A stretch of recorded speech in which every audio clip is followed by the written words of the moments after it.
Welcome back. We have made it. It is episode 2, season 2022. I'm actually impressed. Everybody's throwing up the hook. It is the Horn Report, sponsored by, that's right, Horn Sports. You check them out. Great.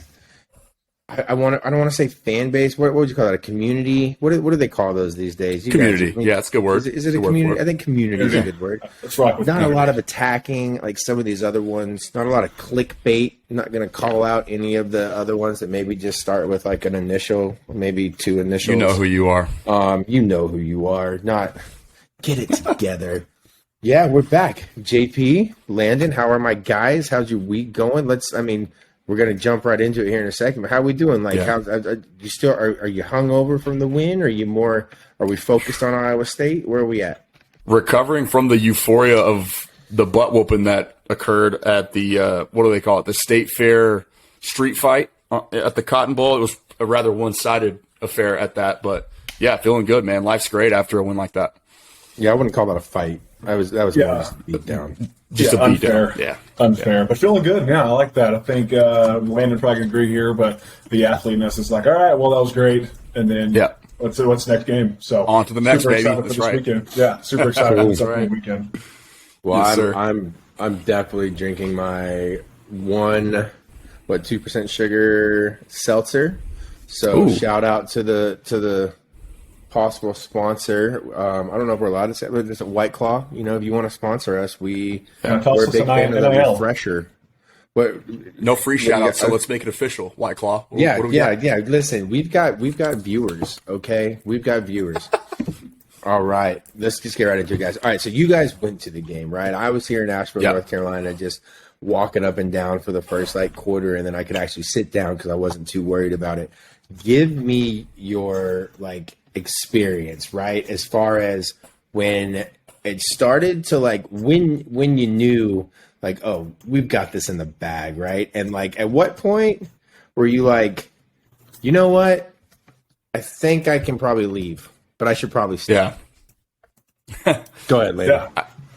Well, real quick, I'll sum it up and I'll pass it to JP. To answer your question about when I knew we had it in the bag was when they emptied their clip and completely abandoned their own quarterback after one drive of football. And they just said, hey, Wildcat, here's our entire arsenal of everything else we have to offer, and that's it.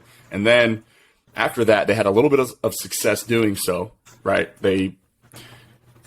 Just as they started to maybe seize back some of that momentum that Texas had already stolen after they punched them in the mouth a couple times, drives number 2 and 3, they're in the red zone, marching, looking like they're going to get on the board.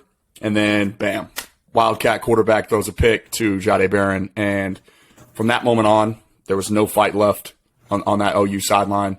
You could see it. There was no energy. I wouldn't call it a throw. It was a jump pass. It was the patented Bam Bam Sam jump throw to Lil Jordan. Yeah. That's exactly the energy was great on, one side of the stadium. I was a little bit disappointed. At one point, there was a fan about 2 rows in front of me and 5 people to my left that finally started the first Texas fight chant since before the game started. Because there was just the energy wasn't back and forth. So it wasn't like Texas was ever really competing to kind of gain back some of that momentum from their, within their own fan base. So I was proud of myself for kind of helping get that going again late in the third quarter when it was already like a 6-touchdown lead or something like that. And that was the last of my voice for the remainder of that day and all day Sunday. But yeah, I left it all in there, all 4 quarters. I stayed, stuck it out, and then exited loud and proud. So it was lots of fun. Did you stay and celebrate afterwards? I know you were watching it with our boy, Fanatic Perspective. Did you stay and celebrate a little bit, or did you you know what, I got to get home to the wife and kid?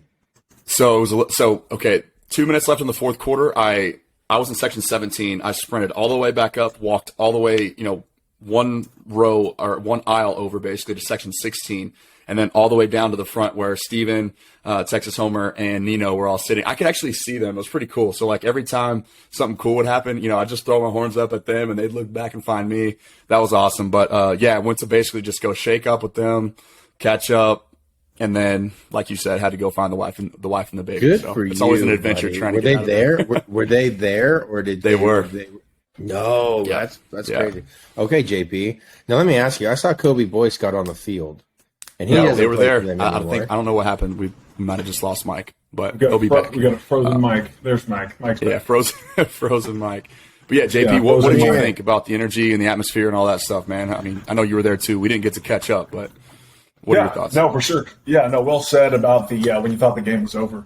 Agree there. I think for me, one, atmosphere-wise, that was my first time going to the game, not suited up, which was really, really cool. Right. I always loved Texas growing up, but I never made my way to that game. So just being able to experience that was super cool. I will say, any Longhorn fans watching this, you guys deserve so much more credit because it is an ass-kicking getting to that stadium. Oh, my goodness. Is it That really? was It is. Yeah, it's no joke. And leaving is worse, I would argue as well. Yeah, it's bad. Yeah. So one, huge kudos to all, whatever 50,000 that showed up. Really is not easy. Two, atmosphere was incredible, super electric. I actually went with my mom, which is super exciting. We had 2 tickets from a player who hooked us up, so we were able to get 2 tickets. Yeah. We took mom, and they were running out of the tunnel. She was like, I can't imagine what that feels like. When she said it, I had like crippling goosebumps. I felt like I was crazy. like, boom, right back at. I bet that was so cool. I couldn't even move. It was unreal. Like just like you feel like the hair on the back of the neck standing up. It was really cool. It was awesome. As far as when I thought the game was over, I thought it was over pretty early. It was really cool. I was actually sitting behind Tavondre Sweat's parents, his mom, and some family friends he had there. And T. Sweat came up big on the 4th down. I think they went for 2 or 3 times before that. Stopped him on the 4th, yeah. Basically by himself. Basically by himself. He just blew up the whole play. He did. I tweeted that video. That he was a monster awesome. on that play. Yes, he was a my handful. gosh. And as a person who has blocked Tavondre Sweat in a live setting, all 350 Big Mac pounds of him, as I like to say, it is not easy to do. So I don't blame OU's offensive line. When he comes off the ball, knowing it's a run play, super hard guy to block. But I was behind his mom. She stands up, Sweat. Everybody's yelling. He blows the play up, and everybody's going crazy. So I thought after that, I was like, you know what? Like you said, they abandoned their quarterback. Full wildcat, go for it, 4th down, don't get it. I was like, dude, we've got this in the bag. Obviously, you got to stay competitive, which we did, which was awesome. I'm sure we'll touch on that later.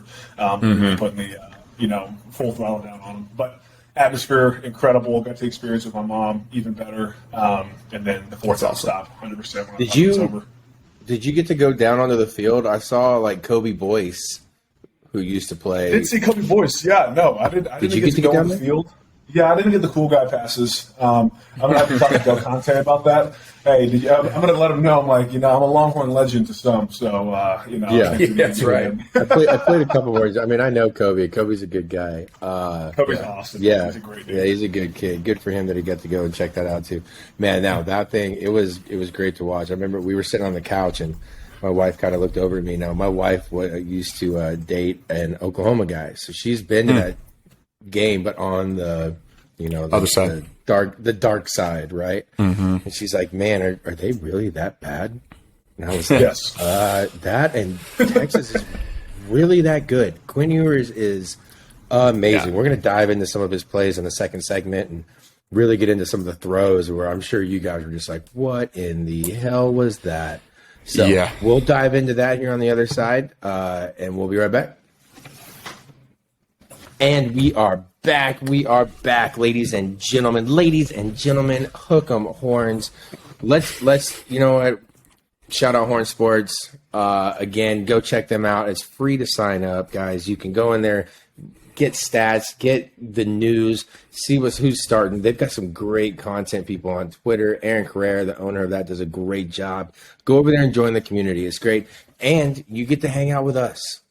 There you go, once a week. Yeah, to that's see the our main selling point.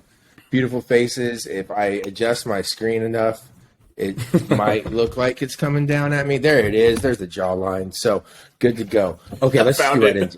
You found it. I'm like sucking it. I'm like, why does that guy always have his neck out when he's talking? Yeah. That's hilarious. Okay, so the double chin. I'm guilty of it too. The double chin. That's why you got the beard, man. That's why That's I right. have the Don't beard. have that blessing. Nobody wants to like, sit here like Chris Farley, bro. Like everyone's like, what do you work out? I'm like, my neck. That's all I try to work out. Yeah. Forget the belly. Just don't look at my double chin. Not someone who doesn't have a double chin, Quinn Ewers. That guy also has a what? Okay, what do we rate Quinn Ewers' beard? I mean, we know his arm is like a. That's more of a. I like to call it a neared. It's more of a neared. Is that an Andrew Luck neck beard? It's a sick neared. Yes. Is that what we're calling that a neared? Okay. Neared. Yeah. It's a good thing. It's a good quarterback. We'll say that. Solid flow. Yeah. All right. Did you see the video that Texas football put out? Right, where they're running into the stadium, they're all getting booed, and all of a sudden, someone is like, "Let's go, Quinn!" And all of a sudden, Quinn Ewers just emerges.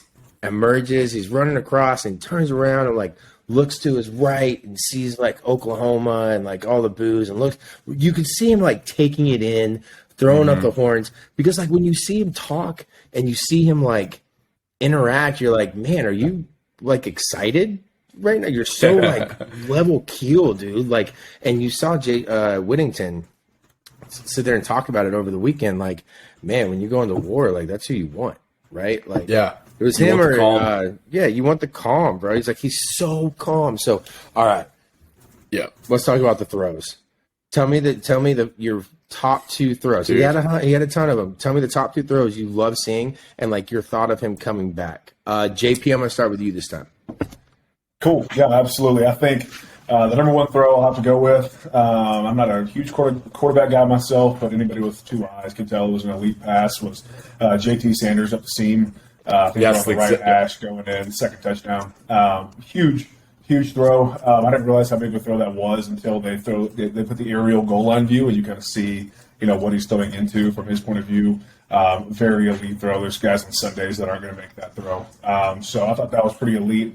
And then there's another one. Any of the throws to Jay Witt, I thought Jay Witt did a really, really good job of getting open. He had a few throws on some deep in routes. That were a little off that Witt had to like dive for.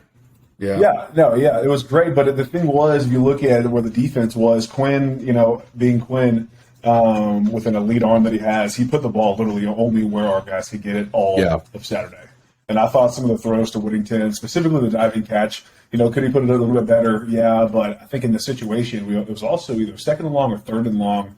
Correct me if I'm wrong, but just an elite throw. Put a roll and he could catch it, threaded the needle. So I think those are two of my favorite throws from Quinn. Any thoughts on the rust? You think it didn't really look like he had any rust, right? I mean, maybe the missed throw to Whittington on that seam go route up the side, which would have been a touchdown, giving us the 50 points, right? And then maybe obviously where the ball quote unquote slipped, where he was trying to throw it out of bounds, which I think is great. At least he had the mindset to do it, just not the warehouse, right? So any rust in your eyes, JP, coming back? You played like when you had a quarterback that's been out for 4 weeks. Are you worried? And then when he comes in, you see him doing that, or you're like, shoot, we're good. I think if you're going to see rust, you're going to see it, pretty early on. But we went down the first drive, threw a few darts, and then obviously ended up with a Bijan touchdown, I believe. Again, there were so many of them, I can't even remember. 49-0, ouch, Oklahoma. But anyways, I think there's a lot of there wasn't really much rust. I think he came out guns blazing, just like you said. You saw the video of him taking it all in. Super excited to be back, and obviously as Texas fans, we're super excited to have him. So I think if there was any rust, it's off now. He's ready to go. Yeah. All right, Lando, you're more of the fan side of it. Give me your take, bro. What did you see? What did you like? And then give me like something maybe you thought like, all right, cool. I know he's going to go back and work on this next week. Honestly, so that's one of the things I talked about. So you guys will keep hearing me reference videos. I like to just post some of my thoughts more specifically and add video context to them and post them on Twitter. That was the first thing that I talked about. But I couldn't wait to just get out there, because seeing him in person, right? I said he was as advertised and then some. Like when you see a guy like that, you hear about it. It's like, it's obviously not breaking news that Quinn Ewers is talented, right? That narrative has been ran with and beat like a drum already. But when you actually see it, and I had the end zone view, I was in section 17, so I was on the home side, or the Texas side, obviously, right behind the end zone. So basically, I was standing right behind where the first touchdown to Xavier Worthy went in the first quarter. I think that was the throw that made it 14-0 or 13, and then the PAT. But so my first takeaway was just seeing what he does in person, the throws, the layers to it, different touch, different platforms, different arm angles and arm actions. Like, all that stuff speaks for itself. Like, I can't really put into words how skilled and honestly just arrogant some of the stuff that he did was. So, like, I like to say, arrogant's a great word. It is, and it's crazy to say that. Like, for someone who is as poised as he is, Sark praises his level of poise, right? Like, it's a rare thing that he has that honestly affords him the ability to come in there and, after not playing since high school, really, with the exception of 3 quarters versus ULM, he's starting against the number 1 team in the country, and he shreds them up for the 4th most passing yards in the first quarter in the Nick Saban era, and he didn't even finish the first quarter. And then to do that again, his first real start in a hostile environment, being maybe the most hostile environment he'll ever play in, right? Now, granted, it didn't last very long because of just the nature of the OU team right now, but he's unfazed completely. And I didn't see much rust, if anything, maybe just that first throw where he was kind of a little bit late, but again, that's understandable. Shaky. Everybody's trying to get their feet under him and settle down. Just the undeniable adrenaline that you're going to feel when you walk into that stadium and come out of that tunnel. But after that first drive, man, it was just like, you would have thought that he's been playing all year without missing any time. So I didn't see really anything. The 2 throws specifically that do stand out were the glance route to JT Sanders up the seam, and then the one across his body where he layers it over a linebacker to Bijan on the sideline and in front of the safety. I mean, most people would look at that throw and say, wow, he got lucky, right? Maybe he did. Yeah. But that's, again, the arrogance to not only attempt that, but to complete it and then do similar things throughout that game. Just to have that in your arsenal and be like, I know I can make this throw. I'm going to go ahead and do it. Like, he's special, man. He's special. But, I love Hudson. Love Hudson Card. He is he's a phenomenal player. I think he's great for the program. Tough as nails too. I think Hudson kind of runs on some of those. Yes, tough as nails, gritted it out. Love the kid. But I think some of those throws he runs, right? And maybe doesn't get it and sways the game. Also, like, that defense, boys, I mean, let's just call a spade now. Oklahoma, obviously, like, they had their backup quarterback who clearly is the backup, right? Yeah. And crazy to me that they would start doing the Wildcat and have so much success, and then they get into the 20, and then they start throwing the ball again. You're like, what are you doing? Like, if you want to try and score, like, why are you not beating a dead horse right now? Texas couldn't stop them, and it was getting super frustrating. But that defense, compared to where everybody was 2 weeks ago, when everybody was like, fire Coach K and fire Sark, and oh, here we go again, and he better get a win, and oh, blah, blah, blah.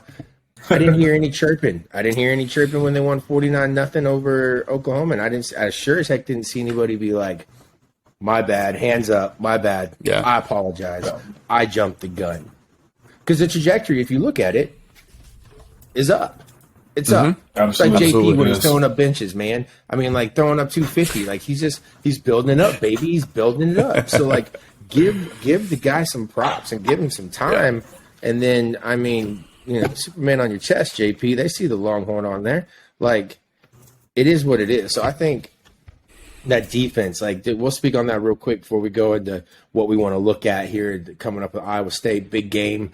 I think I don't want to call it a, overlook or whatever we call it. What do they call it? What's the word I'm looking for, boys? Trap game. Not allowed to say trap anymore. Different life back in the day. So that's a joke. That was before the hat game. I mean, we'll get into that, but that defense looked pretty good, boys. You think they can keep that up? Go ahead, JP. Yeah, no, I'll go from here. I think they can, absolutely. Playing really elite. And I think the biggest thing we're doing right now is we're swarming to the ball, playing super aggressive. I think DeMarvin Overshawn's incredible. I love watching him play. The dude plays linebacker like a safety. He is just sprinting everywhere he goes. And I think what I liked the most was, even at the end, we produced more pass rush at the end of the game, which I guess we didn't have that much opportunity because they completely quit on their quarterback after 6 snaps, which is a whole just unbelievable as a former player that you would do that to your backup. But beside the point, I thought at the end, several defensive linemen just getting sacks, getting pressures when they're up 49-0. Like, you can take your foot off the gas and just say, hey, we've got this in the bag. But I thought it was really impressive to see the guys. They were playing like it was the fourth quarter and it was 21-21. So I thought the effort across the board was incredible. Like, they took pride. They're like, hey, we're not going to let these dudes put a touchdown or a field goal on the board. So I think the effort for all 4 quarters in a blowout game was super impressive. And I think that, that goes on the head coach. So culture is there. Absolutely. You guys know how hard it is, but for the viewer, like, to shut a team out in college football, 0 points. I don't care who they got playing Madden, quarterback. It's hard to shut someone out in Madden. Yeah. It's hard. Call a spade. Especially with Mims out there on the perimeter. With a backup quarterback or not, Mims is a great receiver. And did not do a thing. I don't even think he had a catch in all 4 That's an NFL player for sure. Marvin Mims is a stud. I mean, he plays for anybody in any Power 5 school. He's starting. Even Alabama, even Texas, he would start for Texas right now. That's the type of athlete that he is. That's besides the point. Not to belabor that, but yes, the Texas defense did play phenomenal. We saw, like, again, just for reference, Devondre Sweat completely blowing up and eliminating a play on his own on a 4th and 1. That was a huge momentum swing in the red zone. Right, just said, you're not gonna do anything. You're not gonna convert as long as I have anything to say about it. And that's just the mentality that starts up front and everybody else follows. You've got the communication with Jaron Thompson and Anthony Cook in the back end. You're seeing those guys. They are talking to both levels in front of them every single play. It's constant communication. Ryan Watts being sticky in coverage, to the boundary. Teams really aren't throwing his direction anymore. We saw that a little bit. Alabama challenged him a couple times, but they were attacking Jamil Johnson whenever he came into the game. I forgot who. Somebody got injured. I want to say it was Deshaun Jameson. So once he came in, went out, they started to attack him. But nobody's throwing at Ryan Watts right now, which I love to see. He's as advertised coming from Ohio State. And then, again, man, the play of Jalen Ford after not recording a single tackle in week 1, and then I think leading Texas in that category every game since. DeMarvion Overshown playing like a first-round talent. Teams are going to salivate over him when they see him test at the combine and all that. And I think Texas now, JP can speak more to this because considering he's blocked, I think all 3 of them, Moro Ojimo, Keandre Coburn, and Devondre Sweat, all playing like they're going to be day 2 picks. And I think, I want to say Jonathan Davis, I had a discussion with him on Sunday, recapping the game as well. He told me I was not aware of this, but I believe he said, and I don't want to put words in his mouth, I'll have to go back and listen, but I swear he said that Keandre Coburn has multiple first-round grades now through various different NFL mock draft sites. So I was talking to a buddy of mine who is an NFL draft scout.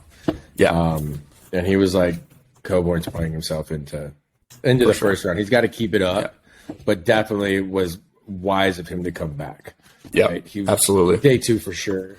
And then I'll Sark said he's turning himself into a 3-down player. For a guy his size, defensive tackles, that's unheard of. But to be able to do that, when you're like, okay, you're comfortable with him pass rushing on 3rd down after stopping the run on 1st and 2nd down, that it tells you about his conditioning. He's in great shape, and he's just playing with confidence. In year 2 with the PK system now with GP kind of overseeing everything and making sure everybody's sound. It's poetry. It's poetry. Yeah, it's great.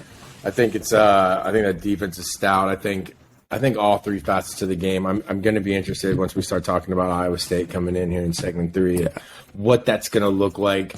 We'll give you some stats from them and 2 on the other side of this break, and we'll be right back. All right, we're back. Welcome back to segment 3. We've had some good talks. We've talked about the smashing of Oklahoma. Everybody loves to see that. 49-0. Never been done before. UT still hasn't put up 50 points, but you know what? I think we're okay if it's 49 and we don't give up a single point. We talked about Queen Ewers. We talked about the offense. We talked about the defense. We talked about how this is. Let's talk about the upcoming game. That's what everybody wants to hear. What are the thoughts on the upcoming game? You've got Iowa State coming in, having a little bit of a rough year. I want to say they're 3-3. Am I right? Maybe 2-4, 3-3. 3-3. So 3-3. Their defense is playing lights out, ladies and gentlemen. They are averaging, I think, 13.8, 13.4 points a game. The other side of that coin, though, the offense is boo-boo. It is terrible. Literally the tale of two extremes with that team, for sure. Are garbage on the offensive side of the ball right now. It is not good. So, with them coming in, we've got Quinn Ewers. Guys are the Heisman. Everybody's talking about putting him in the top. I mean, they're saying that Texas would be in the top 10 if, should be in the top 10. Shout out Joel Klatt. I love Joel Klatt. Check out the Joel Klatt show. He also wears our stuff here at Last Stand, so that's pretty cool. But that's neither here nor there. That dude just gets it. He just gets it. He was like, hey, voters, some of you didn't even put Texas in the top 25, and you should have your voting rights pulled away from you. Taken away. Because you clearly don't get it. When are they gonna take it away? Just on a high horse real quick, when are you going to take away the votes from somebody that didn't play or that was always a journal, I'm in journal book club, whatever it is, which is totally fine too for all you people out there that were in that, didn't play the sport. But how are you going to, it's like, how are you going to sit there and judge when you're showing you don't understand the game that well, or you're like, oh, I like this team better, I'm going to put them in. This is my affiliation, right? It's like the Hall of Fame voters for the Major League Baseball. You can attest to this, Landon. Why does the media vote if Barry Bonds or Roger Clemens in an era did something and they're not allowed to go into it's mind blowing to me. Well, it's weird. It is a weird. Yeah. I don't really have an answer or a solution for that, but it is weird. Tangents for sure. And that was the second episode. I already made a tangent. That's what I'm here for, ladies and gentlemen, just to give you the truth. So, all right, Iowa State coming in. Landon, you know what they are. We just laid it out. What are the expectations? Expectations, I don't expect them to be able to move the football very well. Their coaches don't even really expect themselves to move the football very well. If you look, Texas Homer did a phenomenal breakdown on basically what they do, how they attack you. Long story short, to sum it up, essentially what's going to happen, you're going to see a ton of quick throws. It's a bunch of shallow game passing, and they just struggle mightily to run the football.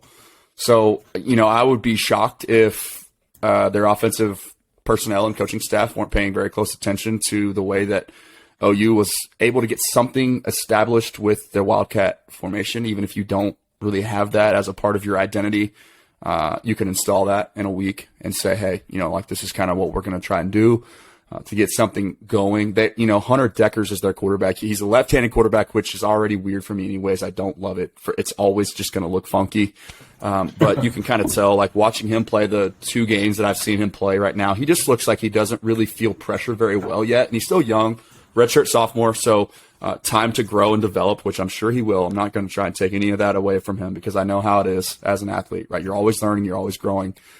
But he's actually rather efficient throwing the ball down the field, but nobody in the Big 12 tries to attack you vertically less than Iowa State does. So they just don't have the propensity or the will or the want to. And so to me, that plays right into Texas's hands. Just, be physical up front. If we stop the run, they're going to have a lot of issues. And then just tackling on the perimeter, they're going to try to get the ball out quick and let Xavier Hutchinson, who is a top playmaker this will be his 3rd year in a row now. I think he's well on his way to being he's going to be a first-round pick. Yeah, he's going to be a first-round player. He could be a first-round pick, and that dude can't get him the ball to save his life. Life. Dude, become ambidextrous at this point. Or hear me out. Amphibious. Just be a frog. It doesn't matter. Here's an idea. Just line him up on the left. It. You know what? I'm a lefty, and you know what? Hey, every time he's on the left, they're going to throw it to him. Whatever at that point. He's like one of your best playmakers, and your guy can't get it over to the right. You know what I mean? You're right. Obviously, JP, what'd you play? You play guard or tackle? Both. Fortunately for me, yeah. All right, so let's just say you're the right tackle, right? Well, you're not used to, the right tackle is great, but you're not used to protecting blind sides, so ooh, language, sorry. Go ahead and mark that real quick. There we go. That's 3, what we got, 2, baby. one. Yeah, so what I'm saying is, like, I'm telling you, if you sit there and you look at it, like, the right tackle, he's, like, protecting the blind side, and usually the right tackle is not as strong as the left tackle. No offense, JP. But, I mean, like, if you're on the defense, JP, are you rushing the snot out of that right tackle, from that right tackle, the left side? Are you putting in Justice Finkley? Are you putting in – because those freshmen are starting to play a little more too, boys. Like Finkley had a sack in the Cotton Bowl, too. Yeah, very in, man. He flashed a little bit. I mean, all the subs getting – we get a Troy O'Meara sighting, by the way. Everybody's sleeping on Troy O'Meara. If that Brandon kid Thompson can get got some runs, reps, too. Yep. Yo, let's not also forget just real quick, like, Nayor is out. Imagine what this would be without – and you know. Anyway, back to you, David. Are you rushing? It still hurts. It's crazy. Right now. JP, what are we doing? Are you rushing? How are you attacking this Iowa State game plan? And what are the coaches telling the players this week coming off of a big win, right? They're coming off a big win. They know they're good now. They know they're good. Even they curb stomped a team, a bad team right now. But what's going on in the locker room? What are the coaches telling them? How give me the player aspect. Yeah, no, player aspect for sure right now is, play responsible. Don't just start patting yourself on the back. You blew out offenses. You blew out OU, but, we've got a long season ahead of us. Going into this game, Landon said this last week, and I thought it was a really good point. Expect the unexpected. No unexpected happened. The only thing unexpected about last weekend is that it was 49-0. However, I think Iowa State's at an interesting point in their season. They're through 6 games. They're 3-3 on the year. And Texas is going to be their Super Bowl. It's how it is with most schools. And I would expect some unexpected stuff from Iowa State. I'd expect some different formations. Defensively, I expect different formations. I expect double pass. I expect them to come out and do some different plays, maybe some different personnel, whatever that may look like. Don't expect to see everything you've seen in the past 6 games on film to show up on their offense. There's going to be something funky. There always is. All 4 years at Texas, we always had a game plan. This is what we're going to do if they come out in this. Sure as hell, they come down in a 3-down front or something else. It's like it's not what – just expect the unexpected defensively. And offensively, game planning for this game, super exciting. I think they need to look at it as a challenge. I looked up the stats. This is the chess match right here. Sark and it's going to be interesting. Haycock. They're the worst offense in the league. Currently last, literally dead. But defensively, they're the number one offense or the number one defense in the Big 12. They're averaging 91 rushing yards against them a game right now. So I think it's only 180 passing as well. It's incredible. It's pretty. It's just like they're not on the field very much, man. They're only putting up like 10 points a game on average, I think. They're only putting up 10 points, and they're only averaging 13.7 against them. So it's obviously a stout defense. I think it's going to come down to, and it gets tossed around all the time. We all hear it. Is that competition too, though? Is that competition? Who have they played? So I'm glad you brought that up. I wanted to talk about that too, real quick. I mean, this is a K-State team with Adrian Martinez and Deuce Vaughn that they're like a 38 to 42 point offense too, and then they roll in and play Iowa State and they can't muster up 2 touchdowns. Nothing. And then the same thing with KU, who had Jalen Daniels playing like a Heisman contender, which he actually was in the conversation. Sad to see that he got hurt. I don't know what his status for the remainder of the season is. I saw that he tweeted back at somebody saying that's news to me when some random account said he's out for the year. So I don't know, but that's a team that was putting 40 on everybody too. And we saw, that offense I think Oklahoma needs to be very counting their blessings that unfortunately he got hurt, because Kansas probably was going into Oklahoma and slaughtering them. I think they still might. In Oklahoma. Jason Bean came in and played a really, really good second half against TCU last week. He was looking like Johnny Man. I was walking out of the Cotton Bowl last week, and I was like, wait a second. Jalen Daniels got hurt in the first half, and KU still almost beat TCU. Bro. And they led for a large part of that game, and they were just kind of going back and forth. Max Duggan too. Yeah. So to hold them to 10 points, this Iowa State that Iowa State defense did. No, we know what they've done to Texas with dating back to I forgot the exact year. I want to say Haycock took over that defense in 2017, right? We're not playing on Halloween on a Friday night or a Saturday night in Ames, so like we should be hopefully a little better. Yeah. And Ames, man, that's we don't have Tom Herman like trying to kick field goals at like with 4 minutes left and missing it. Well, you were on that team, weren't you, JP? Oh, absolutely. Yeah. Yeah. I remember leaving that game early, like, oh, we've got this one won. Let's go ahead and take off. And all of a sudden, it's like, what just happened? How did we lose this game? That was Tom Herman's last. That's Tommy boys. That's Tommy boy, man. Yeah, I think that was his last home game as head coach. Old double bird. No, but I'm very interested to see how it's like the chess match, right? So I'll just go ahead and say this, and I don't know, call me hot take guy, whatever you want to say, I don't care. Quinn Ewers is a future first-round pick, and this is now, with him at the helm, the number one offense in the Big 12, right? The statistics will tell you that it's a top five offense in the country. In the country, no question. I mean, it is. That's just the reality. It is. I think, I think they're going to. I honestly after seeing how well Quinn looked, I think that it may be a little bit easier. I think they're probably still gonna have some problems, but I think I think it's gonna probably be like a 30-17, 30-14 game Texas. I don't think they put up 49. But I also, after seeing like how quick Quinn gets the ball out, and you guys are sitting here like, it's going to be a lot of quick passes. It's going to be a lot of slants. It's going to be a lot of this and that.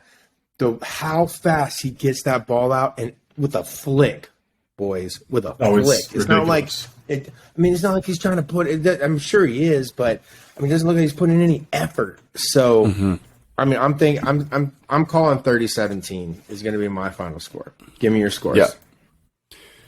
I actually haven't even thought about that either. Like I said, this is a trap because if we're right, nobody cares, and if we're wrong, we get made fun of, right? So, but I think you're pretty accurate. I will be surprised if Iowa State can score 17 points. I really will. I think Texas wins this game comfortably, but I think it's a battle in the first half. I think it's tough. I think we're going to see some drives stall out, like seeing Sark try to figure out a way to adjust. Like I said, in years past, he does have trouble against a 3-high safety team. It's funny that this is actually the exact style of defense that Brent Venables wants to run. It's just, it goes to show you how difficult it is to install. It's a very nuanced thing, and it's tough to do. The ones that do it well give everybody problems, but Sark hasn't really had a guy like Quinn at the helm to be able to dissect this type of defense either. So I think that we are going to have some success, especially with all the misdirection and motion that's built in, and then you have the ability to do whatever you want to do, throwing to any side, any part of the field with Quinn.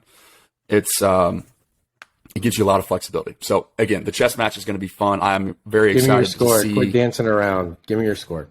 Okay, you're dancing. You're toe tapping right now. I'll say Iowa State finishes in the 13-point range, 10 to 13. Okay. I'll call it Texas. Pick a score. 40, what are you doing? It's a 40-point offense, right? I think Texas scores 37, and I think Iowa State is – I'll go with 13, 37-13. 37-13. So a very long-winded 37-13. Hey, man, you know how I am. I got to give you my analysis as to why I'm saying that. I've got to give you all the tea. I'm not just pulling numbers out my butt, I promise. Not the booty. All right, JP, you can give me also a long-winded answer, or if you're just like, hey, I think it's going to be this, that works too. For sure. No, I'll give you the Spark Notes version of my analysis. I think there we go. Landon, I think you hit the nail on the head. It's going to be a slow and boring first half. It's going to be a slow, boring first half. Texas fans are going to be yawning. And I think that's just reality. I think, but eventually it's going to be, it's going to be 2-yard run, 2-yard run, 3-yard run, 4-yard run, 4-yard run, and then boom, 60-yard run. It's going to happen late, but it's going to happen. I've got Texas winning this 38-10. There you go. 38-10. There you go. The other thing too, I will say is, and I think that you guys are probably seeing it as well. Sark's adjusting better in his second year, in-game management wise, better than he did last year. So so when you guys are like, you're like, hey, I think he's going to adjust. He's doing that very well. Now, I think a lot of that too is he brought in Gary Patterson, right? Gary Patterson whether people see it or not, Gary Patterson's on the sideline. He's an analyst, guys. Yeah, he's doing a lot more than people think. He's not like a high paid assistant. He's walking around throwing his visor. Like, it is amazing. You know what? One thing, I saw a video after the OU game where he walked up to someone and was like, "Hey, what? Did anybody know the score of the TCU Kansas game?" Like, loyalty is like, it's cool. You know what else I didn't know? And his wife follows me, which I think is super cool. He follows me as well. He's a good dude. Yeah. But his wife went to UT. She's like, oh, back where it all started, and like was posting these pictures. I thought that was pretty cool. All right, we're going to introduce a new segment. I haven't even talked about it with the boys, but I have to give shout out to our guy Landon, who hit a 6-banger parlay last weekend. We were sitting there talking just in our group chat. I was only allowed to do a 5-legger parlay with my service that I use, but we won. So here's what's going to happen. I'm in a pickup every year. And this year, I'm getting slaughtered. I am out of 150, 127th, and out of 75, 69th. So, boys, all I want from you is give me the winners. I'm going to call out the pro games. We're going to go down the list, and I'm going to tell you who's playing. I might tell you the first team is the visitor, second team is the home team, and you're going to give me the winner, not the spread. Okay. This is just outright money line. You tell me your thoughts. So just right? quick, like one word. This is rapid fire. Rapid fire, okay? I got you. All right, starting on Thursday, Washington at Chicago. Washington. JP. I hate to say that Sunday. too, but all right. 1 o'clock. All right, you got Baltimore at New York Giants. the Giants are the worst 4-1 team I've ever seen. Baltimore. Cincinnati Bengals, who dey versus the New Orleans Saints, who dat? Still likely no Jameis Winston. Give me Joe Burrow. I'm taking who that. Malcolm Roach will drive with the Saints. Ooh, let's go. We're going loyalty over going with that heart over your mind. I see what you're doing there. Jaguars against the dismal Indianapolis Colts. Oh, God. I'm going to plead the fifth on this one because it's as much as I want to pick the Colts, I can't do it. Give me the Jags. Yeah, give me the Jags. I'll take Jags on this one. They kept them out of the playoffs last year. You know they're confident rolling into that matchup. Let's go, Jags. For sure. When is Sam Ehlinger just going to get to play quarterback? At this point. You know what's crazy? He's actually third on the depth chart right now. It's Nick Foles first, I believe, if I'm not mistaken. But yes, Sam's I would love to see it. I think Sam's hurt right now. That's why. Oh, is it? Okay, yeah. Yeah, they brought in. I saw that. They brought in Nick Foles, who is a Frank Wright guy. So absolutely. All right. Minnesota at the abomination Miami Dolphins and that awesome organization just rolling out concussed quarterbacks. Former Big 12 quarterback Skylar Thompson, first official start, right? Give me Kirk Cousins in a non-primetime game. I'll take Vikings as well. Yeah, I'm taking the Vikings on that one. Kirk Cousins at 12 o'clock is pretty elite, but any other time, nah. He is incredible at noon. There's no 12-foot giants running around at noon games, what you're telling me, because he's always throwing it 8 feet too high. Yeah. Yeah. The New England Patriots sitting at 2-3 versus the Cleveland Browns, also at 2-3. Mm-hmm. Yeah. Go ahead, JP. I'll let you start this one. Yeah, I'm going to take Patriots in this game. Bailey Zappi versus Jacoby Brissett, but the Browns. Bill Belichick, he stops the pass. That's not really what the Browns want to do. I think they're going to run the football well. Give me the Browns.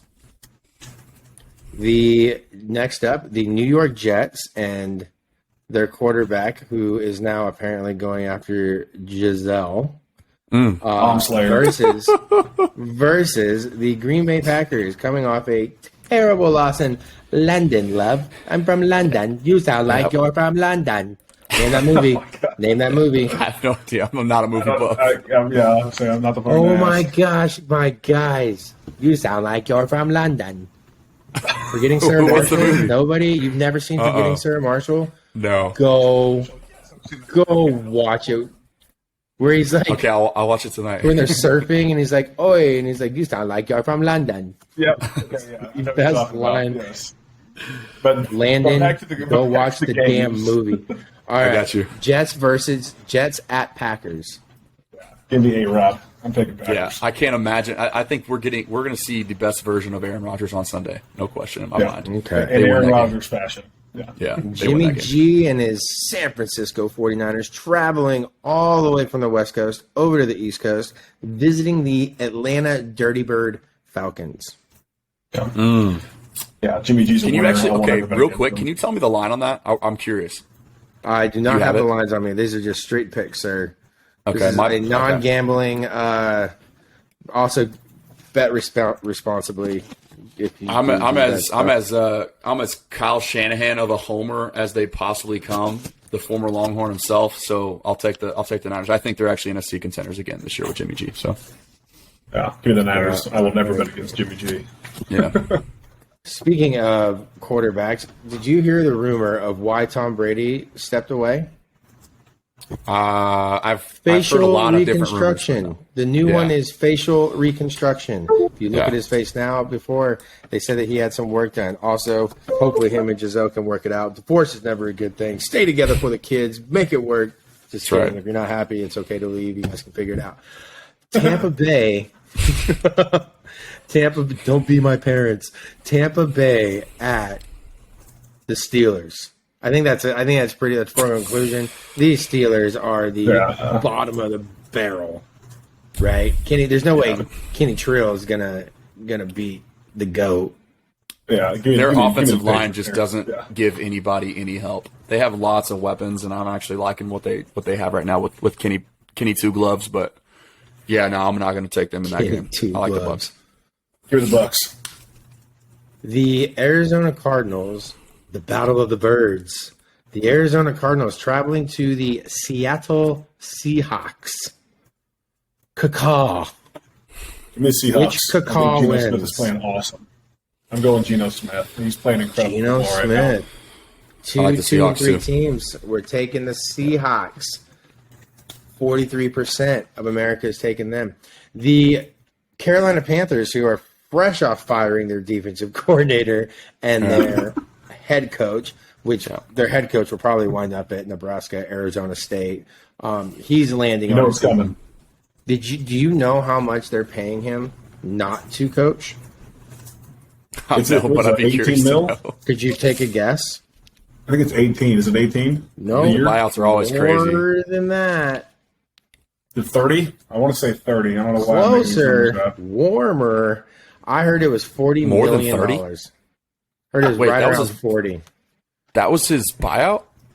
I'm pretty sure. I didn't even know that he had more than 2 It's- years left on his contract. That's crazy. He had it was a 7-year contract he signed. Oh, He's wow. only there Wow. 3.5. Good for 3.5 his agent, more dude. years. Oh, Golly, 40 bro, go. What was it? 40 mil. 40 It mil. was 40 Wow. mil, right? Dude, Not to that's coach nuts. football. You were That's so nuts. bad. You were so nuts. bad. They were like, you know what? We're just gonna pay you $40 million. We're just gonna pay you $40 million. They're playing the Los Angeles Rams, so it's pretty safe. And Baker Mayfield's out. He busted his foot up. It's probably gonna be Sam Darnold. It's PJ Walker, actually, former CFL legend. PJ Walker. Oh, PJ Yeah. Walker's getting the start. Yeah, Good for I actually, him, man. this is going to sound ridiculous, but I think he gives them a better chance right now than Baker Mayfield does. I think he's just like, I don't know. He looks so uncomfortable. He's holding on to the ball way too long. I'm seeing even Christian McCaffrey, one of the best athletes in the game. He's open on all kinds of swing routes, and Baker just has this unwillingness to check it down to him and let his best player go make a play. So I think PJ Walker, he provides a little bit with his legs too, and he's kind of a gunslinger. So I don't know. We might see a little bit of a spark with him. We'll see. Probably now the best game of the weekend. Yeah.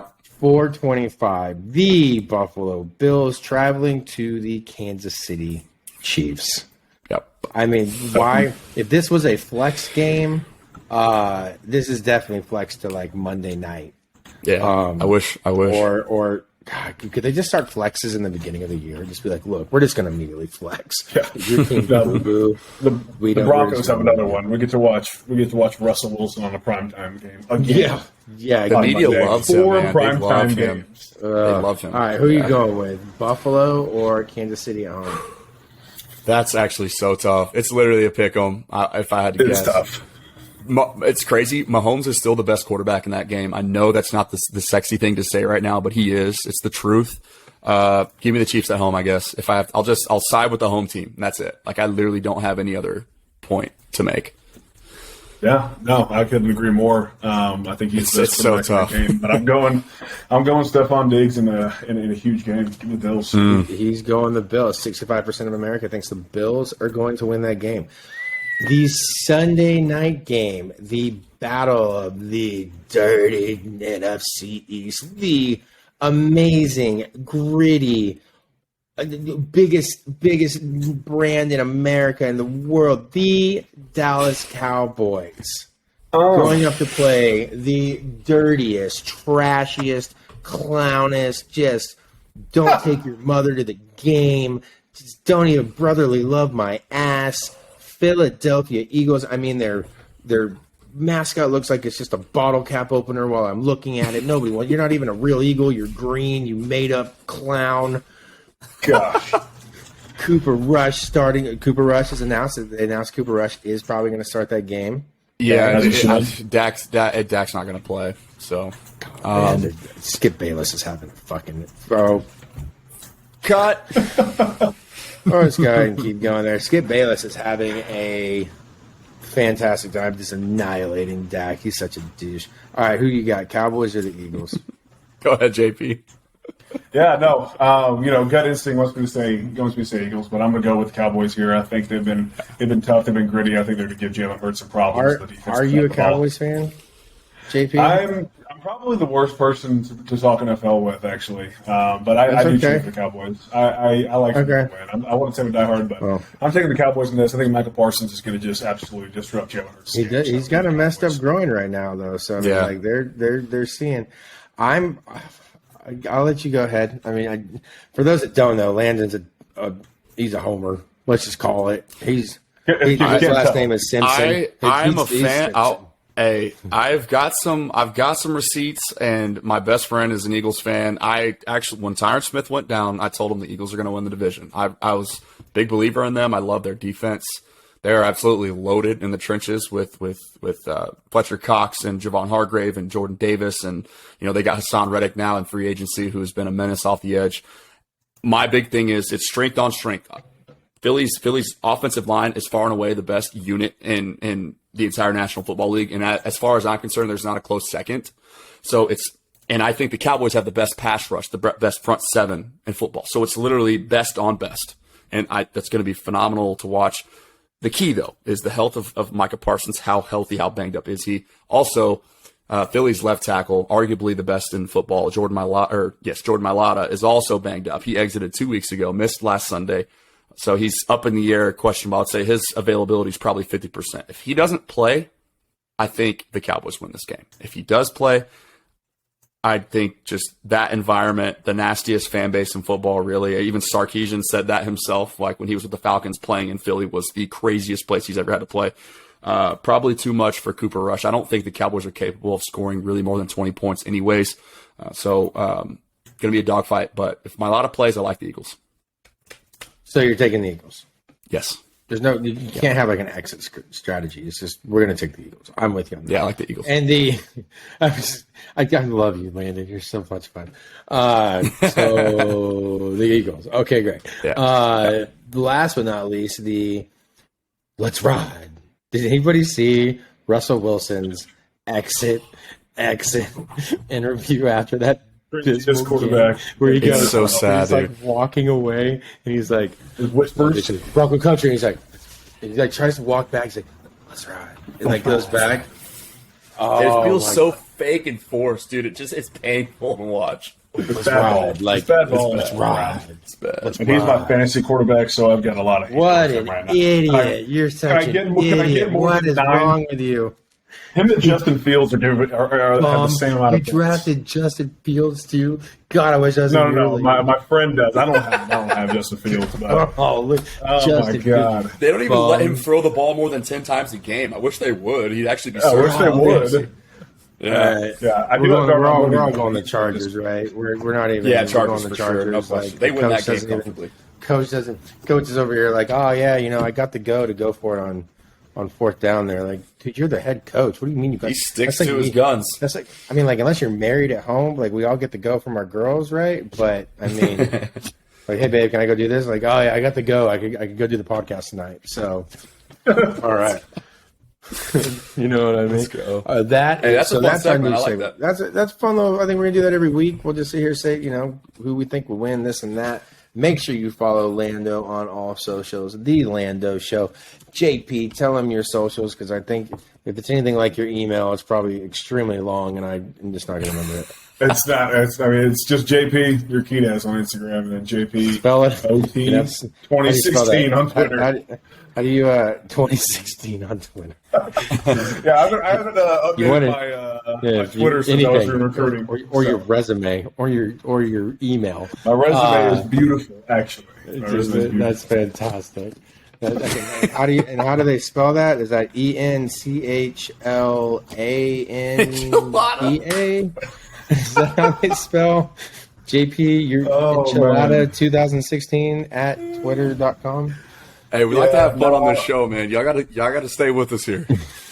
This is good. It's an inside joke, but it's hilarious. By Matt's or if you watched episode 1, you'll understand episode 2. So with that, I am Mike Murphy. Go to Last Stand Hats. We've got new polos coming out. We got the 512. We've got the 325. If you like blue, red, we've got a dark orange. We aren't going to say it's a certain color. Go Hutto. Go Anderson. We've got maroon and white. We've got purple and white. If those are your high school colors, guys, air quotes, high school colors, get it. Get it right now. They're $59. They're $47 with the discount right now. Pre-sale going out. Everything ships out no later than the 15th. You're going to love them. If not, get a hat. Landon's rocking his. I've been rocking mine all day. This is the one I've been wearing since we won. JP is still a bum. He won't wear one of my hats, but we'll get him. Just wanted to say for the record, too, I've been rocking these hats for 2 years since before I even knew you. So it's not just because I know that I wear this. Like, this actually a fire product. Yep. I mean, the first time I met JP, I ran out. I had to run up and give him a high five, and he was like, "Give me a high five, and I'll let you talk to me." And I had to, like, jump. And I'm 6'3", and this dude's like 6'6". I'm like, "Bro, quit trying to impress your girlfriend right now, man. We're at Bolden Acres. Let's just go take shots." No, 100%. You were very kind because I was very inebriated, and I was like, "JP, you play football?" You're like, "Yeah, bro. What's up?" Cool. We're Mike. I'm Mike Murphy. Holla to play when you see him in the street. This is Landon Holifield. This is Enrique. Give him your call signs. What's your signing off? You got a signing off like slogan? I just throw the horns up. Can't go wrong. Bye. So my son's doing now. Okay, bye. My son's over here. He's like, bye. Bye. All right, guys. We'll see you next time. Hook 'em.